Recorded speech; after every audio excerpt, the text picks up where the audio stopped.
how do tendon injuries occur?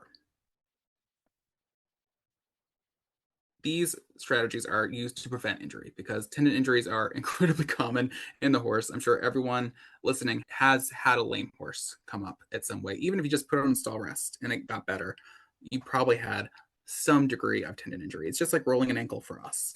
So, but I want to talk more about strategies to prevent this injuries. So that includes matching the horse to the job, monitoring your tendons regularly, podiatry, proper hoof balance, biomechanics and biothermics, using hoof boots, being strict with your schedule, and conditioning your horse.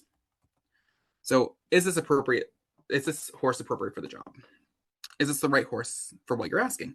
Is the discipline appropriate?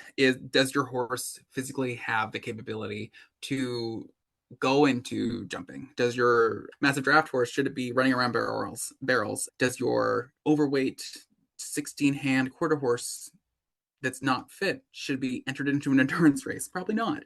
What has the horse had for experience? That includes training, experience, and just where has it been? Is your horse physically able to do the job? We talked about that. And then your horse's medical history. So I want to know, what has that horse had that has been major issues, whether that be lameness, metabolic issues, respiratory disease, what have you. And what's the best way to ensure we match the athlete to the discipline?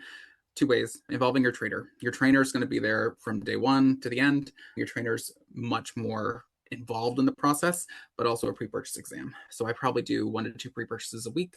And I like to have a conversation with the owner before I do it, the buyer, because I'm like, what are your goals for this horse? Because that is part of it. It's not just the horse's sound. It's, is this horse going to match the job description they're hiring for? Is how I think of pre-purchase exams. Because is this a pass or fail? No. This is a horse-wide examination. I go over lameness, I go over neurologic, eyes, respiratory, dental. I image whatever I can if I feel it needs to. And the purpose is not to pass or fail the horse. The purpose is to uncover any current or future issues that may affect the horse's ability. Is it a stamp for life? No. It is a snapshot in time, but it is basically a very intensive judgment of the horse to see if it will match the buyer's expectations. All right, we're going to go back into tendon monitoring. So this is something everyone can do with their own horse. So external changes are often very visible with any soft tissue injury. Swelling of the affected structure is most commonly the first thing a client notes. That's why you guys call us. The horses can be very resistant to palpation of the limb. It's important to know what your horse's normal looks like. That's usually one of my first questions, whether I'm dealing with a lameness, a colic, anything. Is this normal for your horse? A lot of owners don't know, and that's okay, but it's something to try to familiarize yourself with. Any abnormalities can be investigated. So if you look at this is a horse I actually presented for my board exam, and she had a nice bowed appearance to the back of her front right leg.